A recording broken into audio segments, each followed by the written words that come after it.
season, even after LaVar's criticism of the team and Luke Walton. But yesterday, USA Today asked Magic about LaVar, and he did not hold back. Magic said, "I don't really worry about LaVar. He hasn't been a problem for me. We talk, but now that he's gone to Lithuania, it's a different story because he's not here as much. Even if LaVar says something that people think I should react to, I don't react because I don't have to. That's why I didn't react to the criticism of Walton. I didn't react to that. Till I say Coach Walton is having problems or is in trouble, he's not having problems and he's not in trouble. Oh. Until, Coach, you hear from me, you're good." We're joined once again by Chris Broussard. Chris, what was your takeaway from Magic's comments? Look, Magic Johnson, from his name to his game, is the ultimate showman. And a showman wants to give the people what they want. So sometimes Magic gets caught up in the momentum and goes with it to give the people what they want. So on Jimmy Kimmel, he knows when they ask about Paul George, he shouldn't say anything, but he's caught up. Wink, wink, when you come to the Lakers, you know, like he just caught up. Cost him. Yeah, it cost him. With the press conference for Lonzo Ball, the introductory press conference, he gets caught up in the hype and the fever of, hey, we got Lonzo. You're going to leave me some records. Don't break all my records. Come on, he's not going to be Magic Johnson, all right? But Magic gets caught up. So right now, the momentum is all good. The team is playing well. Lonzo is playing well. Yep. He's hitting his threes. So Magic just, it's easy to go there and say, hey, it's all good. I don't need to say anything to LaVar. When the Lakers are winning and Lonzo's playing well, LaVar's not a problem. I don't care what he says. If Lonzo is playing well, like let's say next year playing all-star level, Lakers are winning, looking like they're going to make the playoffs, and LaVar comes out and says, hey, Jello and Melo better be on the Lakers. It's a humorous sideshow. It's cute. He's funny. That's nice.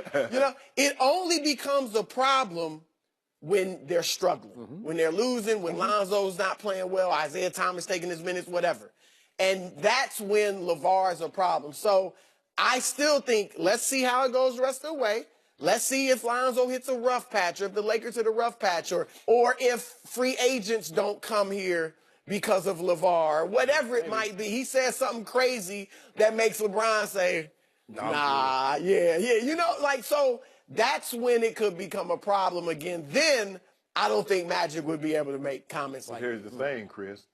Obviously, he did have a problem because when LaVar Ball criticized the coaching staff and Luke Walton for how they were coaching them and they were losing, it was LA Times reported that Magic Johnson and Rob Pelinka met, and then LaVar Ball confirmed it. They met to say, you need to tone it down. So clearly, Magic had a problem with what he said about Luke Walton, or he wouldn't have called him in. Now, I agree with Magic. LaVar being in Lithuania and dealing with the two younger sons has taken him away. And kicking ESPN out. But here's the thing. Lonzo is playing better. They're winning. So LaVar can't blame no one for Lonzo not playing well and them not winning. So he has to pipe down now. But guess what? He quiet now. Let Lonzo start playing bad. Let him start losing. He'll be talking again. That's how he is. But Magic also knows he can't be too critical, because this is what we know about LaVar.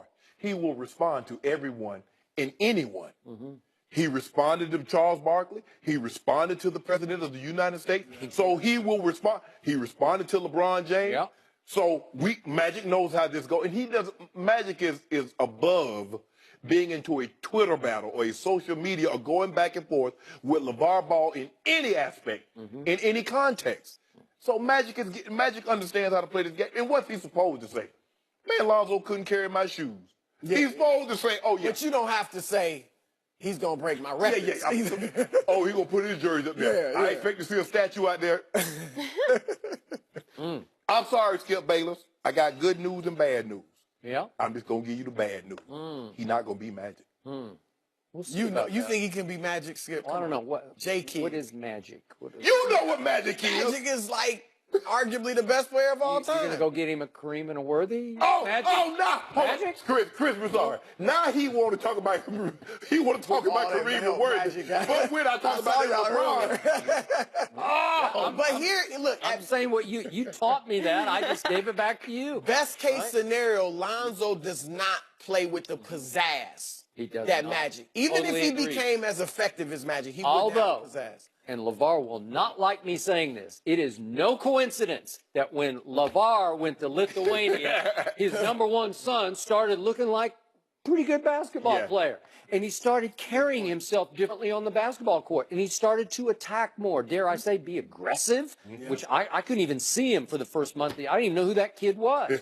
And all of a sudden, as Magic points out in this article, his whole body language changed because his shot started falling. He started feeling pretty good about himself. And I do think he was doubting himself when his shot wouldn't fall in those first, I don't know, 25 games. Yeah. It was near disaster. Bad, yeah. And all of a sudden, he's gone back to being the darling of Laker Nation.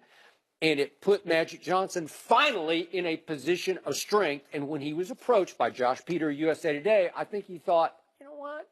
I'll take this opportunity, and I'm going to drop the hammer on LaVar, because he basically did in many different ways here between the lines. I don't listen to him. That's right. Like he's irrelevant. But to your point, they're 18-8 in their last 26. The threes are starting to fall for Lonzo at a high level. And by the way, speaking of defense, I didn't get this in the last conversation, very quietly, Lonzo Ball has risen all the way to 14th in the NBA in defensive win shares. That's 14th. Again, LeBron, Overall. 335th. All positions. 14th. Wow. Yeah. You said he 14. Wait, LeBron 335 and Lonzo's all the way up at If you don't mind me 14. asking, if you don't mind me asking, 14? of the 30 teams, if you could have a draft, and I say I give you Lonzo Ball for the rest of his career, or I give you 3 years of LeBron, who do you think's taking Lonzo? I get him for the rest of his career? For the rest of his I'll career. take Lonzo. I will. I don't care what the others would. 30 GMs would take Okay? But the point is, position of strength, because listen, Lonzo's starting to have impact. Yeah. Sometimes it's subtle, sometimes he does just what has to be done, but he's been leading this team in rebounds the whole year until just recently when Julius just crept past him. He obviously leads it in assists, and there are only 2 players in the whole NBA who are above 10-7-7 and shooting 30% or more from 3, and it's your guy and it's my guy. Only those 2 players. What guy is your guy? Lonzo. That's my guy. LeBron and Lonzo. Yeah, those are the only 2 who have those kind of stats in that category. Only the L. Big difference. The only thing is the L. One is 27 of 9 and 8. No, one guy's 10, 7, lately he's been averaging 30 a game. Yeah. Okay. Triple dubs. But I loved it that Magic took this opportunity from a position of strength with LaVar. I don't know where he is. Is he still in Lithuania? I don't even He's still in know. Lithuania. I guess he is. But it's been blissfully quiet for about a month. Yeah. We haven't heard a peep. And the kid is starting to, at age 20, he's starting to look like an NBA player. And Magic laid it out and made it abundantly clear. Everything that LaVar wants and hopes to accomplish is predicated on the development of his son. Jello and Melo, I don't know what Melo going to be, but I'm saying what, Melo, he might be. He could make the league. But here's it's all predicated on Lonzo. If Lonzo is a success, this big baller brand and whatever else LaVar wants to do will be a success. If he's not, fold up shop. You know what else? And you made a great point with, since he went over to Lithuania, LaVar, it looks like Lonzo is becoming his own man. I hope so. Right? Because it's hard to lead a locker room full of men if they see you as a daddy's boy. Yeah. And so now, like you said, the aggressiveness on the court, he hasn't really made comments necessarily that say that he's his own man. But he made one. He was talking about, I did what I did, but, I still don't have haters. Yeah, he did. That's an improvement. That was aimed at you. NCAA. Oh, was he? How aimed at me? What I He do, was thinking Skip? straight to you. What I do? Hate on a daily basis. First of all, A poor 20-year-old kid. You critique him on a daily basis like he's 30 You years do. old. No, I don't. I seem to remember you doing that with a certain player. Well, he was the chosen one. every day. I was going by what was tattooed on his back. He was the chosen one. He chose to wear 23 because he thought he had neck. And he didn't have neck. He had next. No, he didn't. He had Chris, next. I critique a guy for 30 games for 6 months. Somebody's critiqued the guy every day for 15 years. But I waited until his second year. You haven't even given it, 1 year. Well, if Gloria had come out and said, my son better than Michael Jordan right now. My son better than Magic Johnson, Larry Bird right now, and he's better than anybody. Kobe, he's better than Shaq playing right now. Because that's what LaVar did. Yep, LaVar, he been Jason Tatum was the third pick. Josh I Jackson. told you from the start, everybody rooted for 18-year-old LeBron. At Sacramento that first night, I'm watching. I'm rooting for. Everybody wants him to do well. A whole bunch of people wanted Lonzo to fall on his face on opening night. Lonzo's pretty popular. They want Lonzo People to might wear, not like they want LaVar to go away. Yeah. They want Lonzo Yeah, to but do it. Lonzo also is the said- vehicle to LaVar. Lonzo and LaVar, they said on my podcast last year, they said they were going to win 6 titles. I asked them how many they think they're going to win 6. In Lithuania? So hold them to that standard. 6. They both said it, or Dad? They both wrote it on the separately. Okay, well, he already got one with Chino Hills. So you factor those 3 in for Lithuania? Well, he was the Summer League MVP. Maybe they with the title. Then maybe they win one in the G League. I said, there's a chance. All we have to do, Skip, is get Lonzo in a room with Shannon, and he's going to completely It'd be over. Yeah, you'd be sitting over here every He's day. going to have Mount Rushmore. Yeah. Nope. For sure. You'd be over here with your arm around me. Go, Lonzo! Yeah. No. Yeah. LeBron is where it's at, Skip. So you got 3 more years to deal with it. Really? 3 more. Well, right now, LeBron is at here. He's here tonight. Yeah. Right? I was just over to play last night. Oh, yeah. We had some vino. Is that right? Had some vino. Well, in his Beverly Hills chalet somewhere. Up Yeah, there. he right down. Are you going to go this weekend? I might. Yeah. I can't tell y'all nothing because y'all hold that against me. Yeah. Y'all hold that against me. Jammies. I don't know Thanks for why. joining us.